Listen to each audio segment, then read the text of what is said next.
carries. Okay. Well, good evening, the members of the Board of Aldermen, Board of Enforcement and Taxation, members of the press, and ladies and gentlemen of the jury. The beginning of this 6-month-long process in our city has begun, and more importantly for me, this marks my 25th budget to the city of Shelton.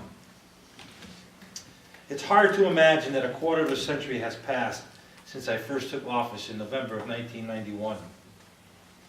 We have all witnessed the more significant changes that have occurred in our city. Changes that can be seen in most every area of our city, and ones that have enhanced our quality of life with open space, walking trails, new schools, and a variety of recreational amenities. Certainly, this is a change that we can all be proud of. Our population has increased by 4,000 since 1991, up to just over 40,000.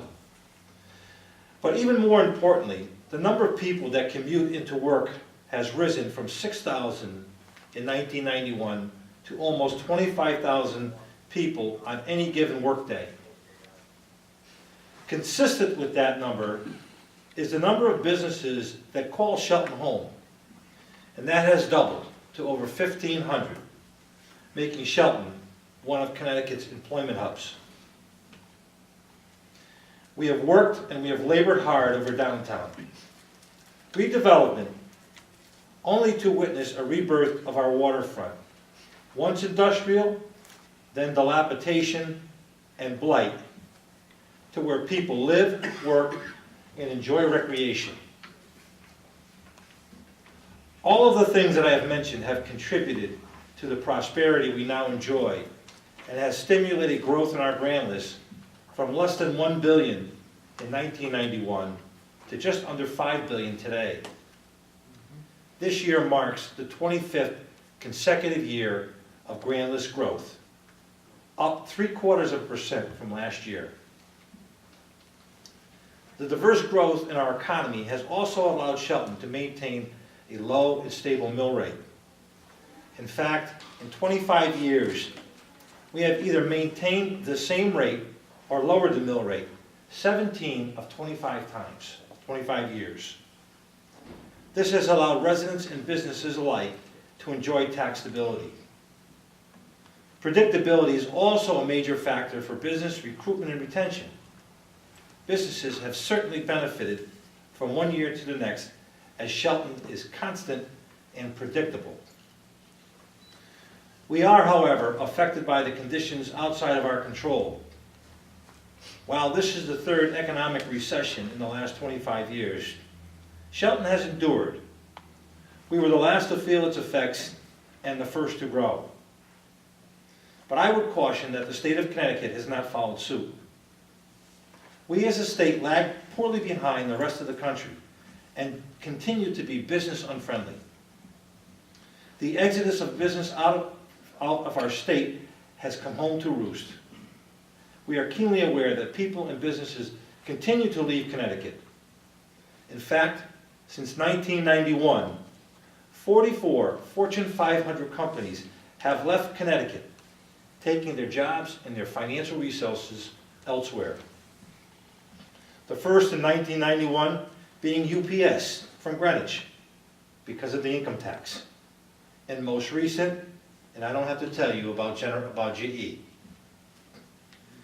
Taxes, taxes, and more taxes, along with onerous regulations year in and year out, have made Connecticut less competitive than the rest of the country, affecting a loss in state revenues, leaving less to go around. Cities and towns are sure to feel the impact of reduction in state funding, as our current year's budget has already been cut, and next year will be no different. Connecticut has been consistent in high cost of living and doing business. A second factor that affects every city and town in our state is the cost of supplying educational services. As an example, right here in Shelton, in 1981, the Shelton student enrollment was 6,700 students, and the budget was $11,288,000.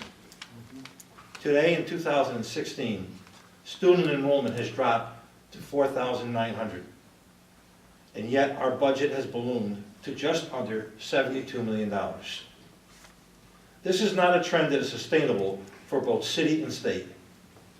Government must change the way it serves people and delivers services. While the city of Shelton has met its obligations and deals with its challenges, we must not lose sight of the big picture.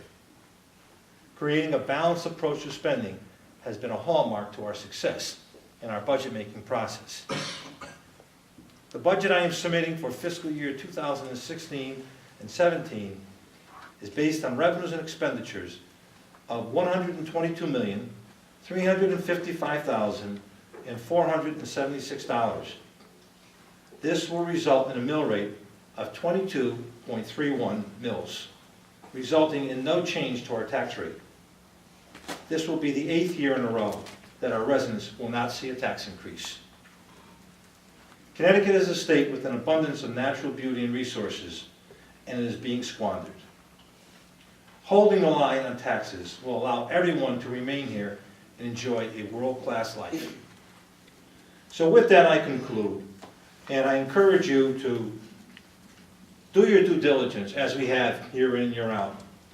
There are many of you who have been here for a long time and who understand the growth of the city and can appreciate the hard work that our respective boards and commissions do over the course of time, because it's the total contribution of many individuals that has made this city prosper. So thank you, and enjoy your time in the budget process.